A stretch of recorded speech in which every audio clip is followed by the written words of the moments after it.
Hello there, I'm Jo Parfitt and I'm here today with Leslie Ann Bosher, an American living in England who had her first book published a year or so ago by Murdoch. The book is called To The Manor Drawn, and I'm here to ask Leslie about her book and to find out about the process and how she got it out there.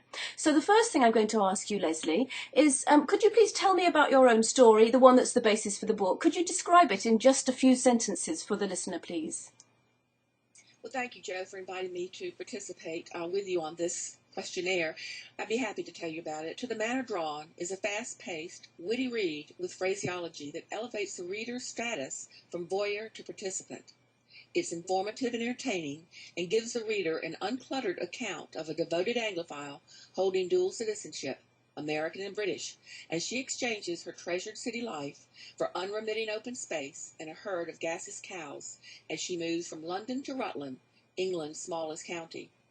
The tale is infused with anecdotes distilled over 4 years and is filled with a combination of wit and resignation as topics of country life fly back and forth between people who neither understand rural living nor know a cowpat from a Cornish pasty.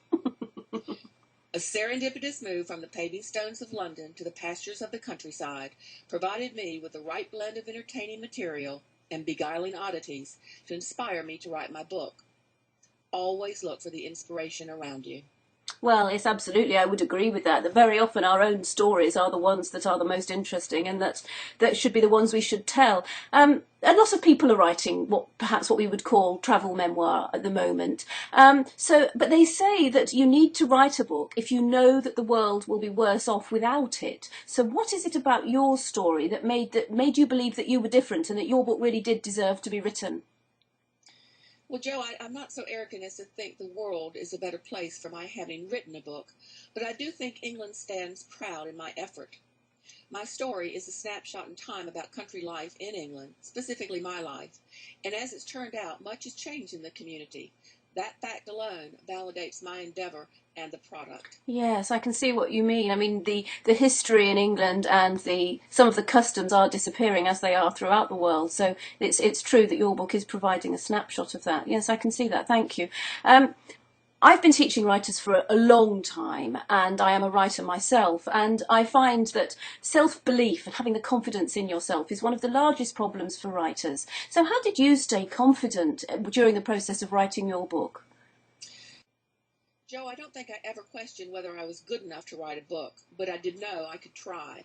With over 1 million books published in the UK in 2007, I knew there had to be room for my book. Oh, that's an interesting philosophy. I wish that more people were as confident as you. And you were right, there was room for your book, so well done. The other thing that tends to bug me and other writers is procrastination and writer's block. How did you keep yourself motivated to keep on going and keep writing? Well, I found the process to be an enjoyable one. I looked forward to it even in my sleep.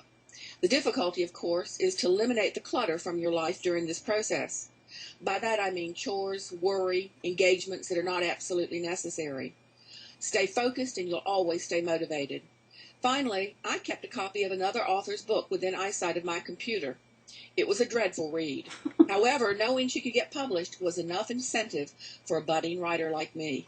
Oh, that's an interesting one, Leslie Ann. You know, they say that if you want to motivate yourself to get slim, you should stick a photograph of somebody who is slim on your fridge door. But you did the opposite. You put a book that you knew was fairly bad out there to motivate you. I think that's a really interesting one, and that's one I'm sure that many other people can emulate. So thank you for that snippet of inspiration.